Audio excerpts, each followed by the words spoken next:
Hello everyone, I'm Auntie Kara, but this video is not for kids. This is another edition of book reviews for grown-ups who love fairy tales.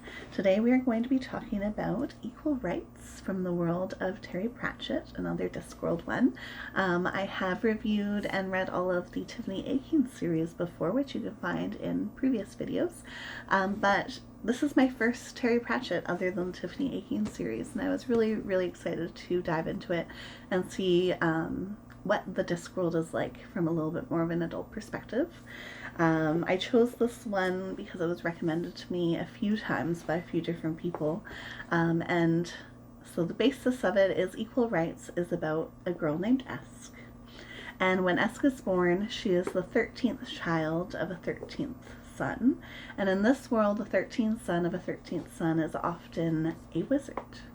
So it starts with the wizard kind of coming on this journey to see this child who he thinks is a boy, but you know, in his last breaths he passed on his magical staff to this new boy who's going to be a wizard, only for the midwife to come running down, who is the witch Granny Weatherwax, and tell him that actually it's a girl. And in this world, girls are witches and boys are wizards, and there is no room for anything different until this situation here. So Esk is raised in a poor family, and she just has this magic. Like, at one point she turns one of her brothers into a pig, and all this sort of wacky stuff that would happen with a child who suddenly has magic that she doesn't really know how to control. She's not really doing it. It's more that the magic is just kind of flowing through the staff and doing her bidding, whether she wants it to willingly or not. So Granny kind of takes her in and trains her to be a witch, and she quickly figures out that that is not going to work. It's not going to be enough to train her to be a witch when she has the wizard power and the wizard propensity for all the different types of magics that they do.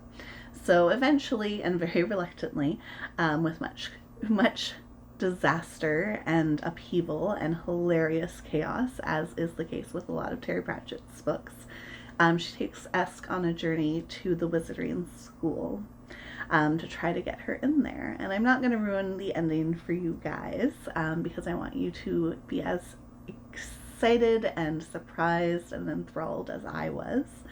But needless to say, some things must change going forward.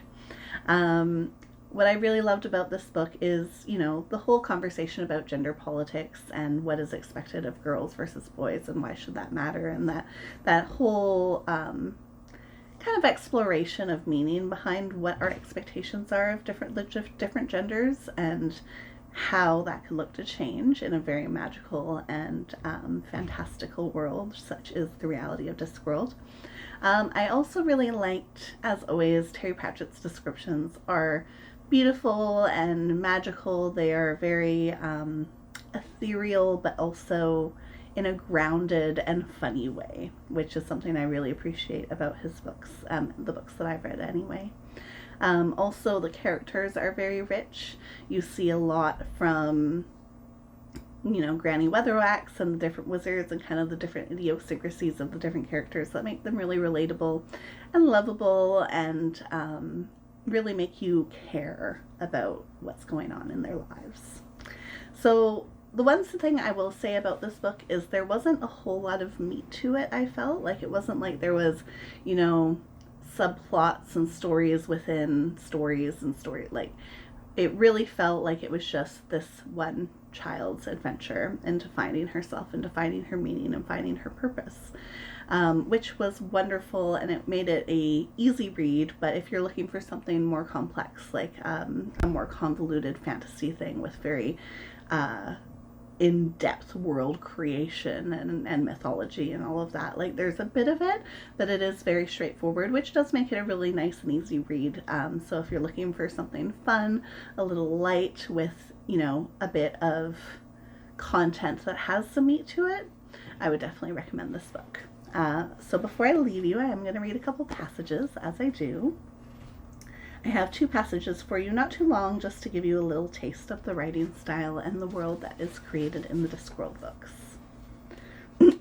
So So the first one I'm going to read is the very first opening, and I really love Terry Pratchett's openings. I think he does a really good job of catching your attention, not letting go. This is a story about magic and where it goes, and perhaps more importantly, where it comes from and why. Although it doesn't pretend to answer all or any of these questions. It may, however, help to explain why Gandalf never got married and why Merlin was a man, because this is also a story about sex.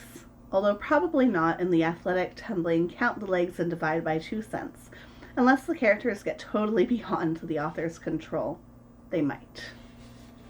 However, it is primarily a story about a world. Here it comes now. Watch closely. The special effects are quite expensive. The bass note sounds. It is a deep, vibrating chord that hints that the brass section may break in at any moment, with a fanfare for the cosmos, because the scene is the blackness of deep space with a few stars, glittering like the dandruff on the shoulders of God.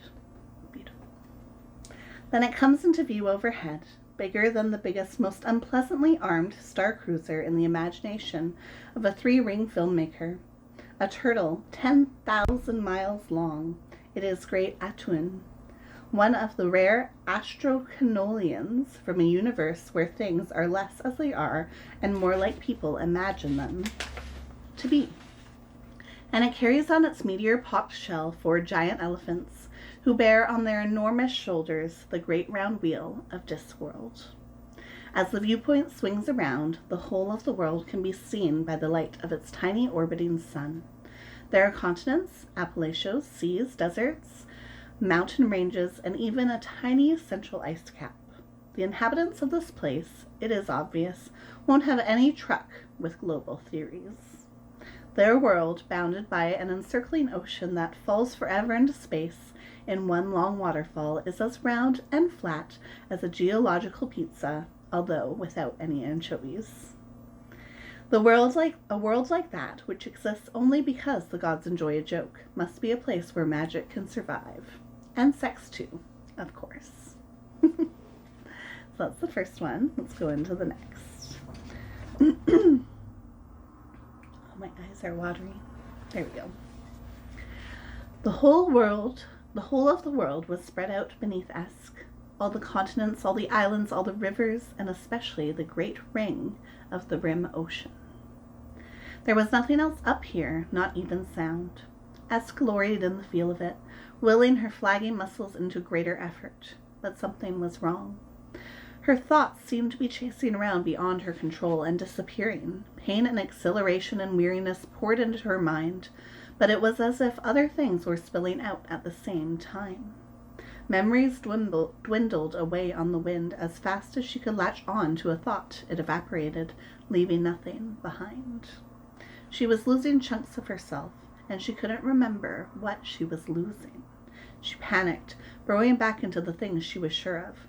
I am Esk, and I have stolen the body of an eagle, and the feel of the wind and feathers, the hunger, the search of the not sky below. She tried again. I am Esk, and seeking the wind path, the pain of muscle, the cut of the air, the cold of it. I am Esk, flying over, air damp, wet, white. Above everything, the sky is thin. I am. So there you have it. I really hope you take a moment to go and read this book. It's well worth the time, I promise. And if you have read it, please feel free to leave me a comment below and let me know what you think. Don't forget to like and subscribe if you like this video, and if you would like to see more, that'll help you stay in touch. And I'll see you guys next time. Ta-ta for now.